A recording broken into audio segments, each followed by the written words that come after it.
always tries to liven things up and tell a story from a queer perspective. Whether that be in poetry, short stories, or any other creative medium, Jacob always tries to add a bit of glitter and sparkle to each tale he writes. Welcome, Jacob.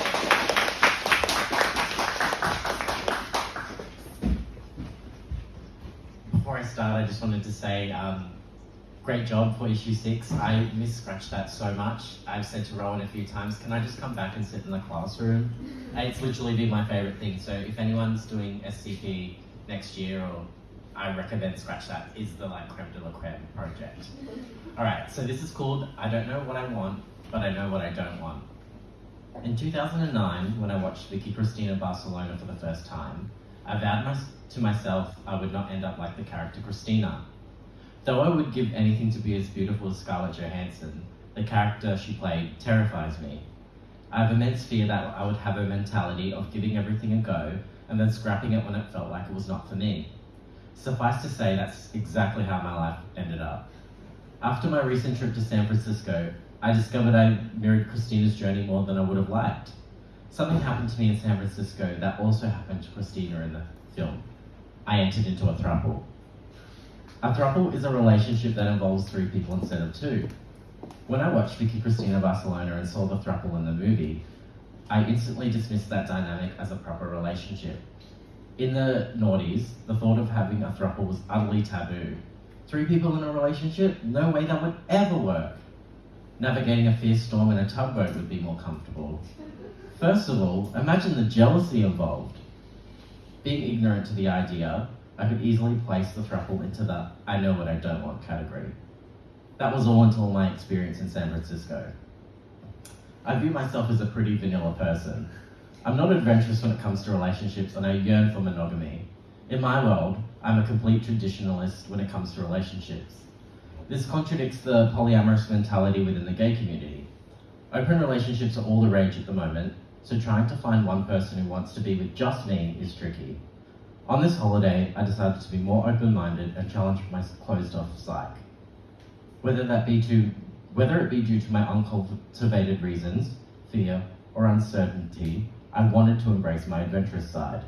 If I made mistakes or did something I regretted, it was easy to leave behind. Who cares? I'd never see these people again. So I pacified the fear, abandoned the doubt, and decided I was going to give anything a go.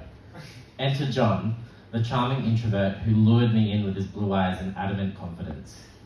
We started chatting on the gay social media app Grindr. Grindr is to the gay community what a scalpel is to a surgeon. At first I was very unimpressed. He came across as seedy and sleazy. I initially wrote him off. After a week, I decided that maybe I was exhibiting too much of the tendencies I was trying to discontinue. So I decided to engage in more conversation. Behind the sleazy facade, he was actually a really nice guy. Smart, cultured, and super easy to talk to. Once I had broken that initial barrier, I wanted to know more. Enter Mike, his cute, beguiling boyfriend. I did not start talking to Mike initially, as I only spoke to John. Mike was great at captivating me with so little to go off. In the beginning, John was the primary communicator and Mike felt like a tag-along. It was a little while after meeting the both of them, I was desperate to know more. The more I spoke to both of them, the more entranced I became. My curiosity grew, and I had developed questions that I needed answers to. How did their open relationship work? Who was more authoritarian at home? How did they not get jealous sharing each other with strangers? So we decided to meet for drinks. That was my idea. The both of them would easily happily just met at their apartment and skip to the main event. That is not my style. I like romance, I adore intimacy, and most of all, I crave structure. I had to follow the steps in my head and create a connection. In my brain, skipping to sex does not establish that. So I tried to add something beforehand that would let me make a good impression on them. We met at a bar called The Saloon. I was delighted that it actually looked like a saloon out of a Western film.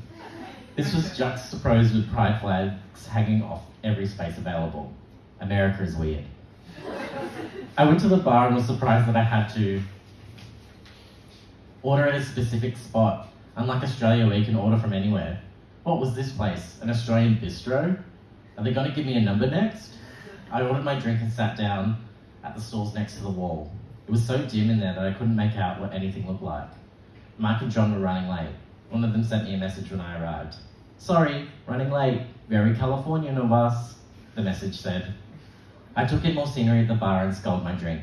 I was nervous. I thought to myself, if I drink this quick enough, I can get another drink and pretend this is my first one. I could not remember which drink I drank, or I could not remember which drink I was on when John and Mike entered the saloon. We hit it off. I used my Australianisms to my advantage. They seemed charmed by it. The thing about Americans is they're so curious about the rest of the world, but ignorant about it at the same time. We talked about politics, their poli-science majors, and San Francisco. I already had offended them by calling it San Fran. Only tourists call it San Fran. Either call it San Francisco, SF, or the city, John said to me. You know a date is going well when you stop being polite to each other and just say things as you mean. Since John was the more serious one, it made it easy for Mike to make me laugh. I immediately saw what was so attractive to John. I was getting tipsy very quickly.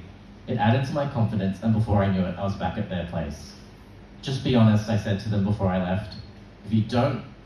I don't want you to feel like you can't tell me the truth. If you don't want to see me again, just say so.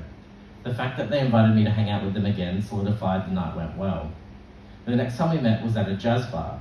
I should not have been inviting people out as I was pretty intoxicated, but I could not help myself. They lived in 5 minutes of where I was, drinking, and to my surprise, they said yes. It was already pretty late, so the fact that they agreed to come out again showed me how much they must have liked me. I was starting to feel secure in the dynamic and my confidence was growing. The trust and security was subduing my anxiety and jealousy, which I believe let me be my genuine, authentic self. Or could it have been the alcohol? Who knows? Yet I seemed to slide in the middle of their dynamic. I meshed with John because we were both introverts, but also appreciate art and deep thought. I was ensnared by Mike's allure and ability to make me laugh. I possessed the perfect balance to exist in this ideal synergy with them. We started even spending more time together. First they took me out to dinner, then they invited me over for dinner. We just kept seeing each other and the relationship felt so natural besides it being the three of us. No toxicity involved. No jealousy, anxiety, or self-sabotage. These things always plagued my ability to form romantic connections. It shocks me that it was a throuple that defeated these toxic thoughts. A throuple always seemed so far-fetched to me in my pre-San Francisco closed-minded brain. I believe that this type of relationship was doomed from the start. I knew the relationship had an expiry date, and that was what provided me the safety net. I was able to be more open-minded because I knew there were no repercussions involved. I had nothing to lose and everything to gain. On a more positive note, it also could be because I just felt more secure in myself. Negative emotions never rose. We laughed, we chatted, they humoured me in more ways they needed to. They genuinely seemed to care what I was trying to convey about my life back here in Australia. They listened to what pop culture influenced me and were attentive to what music impacted the man I am today. It was fun, there was no pressure, and then I came back to Australia. Thanks, COVID. I knew that this type of relationship was unsustainable for me. I had fun, tried it out, and left. My physical life underwent no changes, but on the inside, I was fundamentally changed forever. I came back in the same position as I left, single, but understanding myself more, comprehending my anxiety a little better, realizing it is me who was self-sabotaging as opposed to other people. So I went full circle. I ended up like Christina, on holidays and in a throuple. As much as I tried to escape it, it seemed to be following the trajectory that she followed in the movie. Even though I had fun, I don't think I could do a throuple again. It's safe to say, I don't know what I want, but I know what I don't want. Thank you.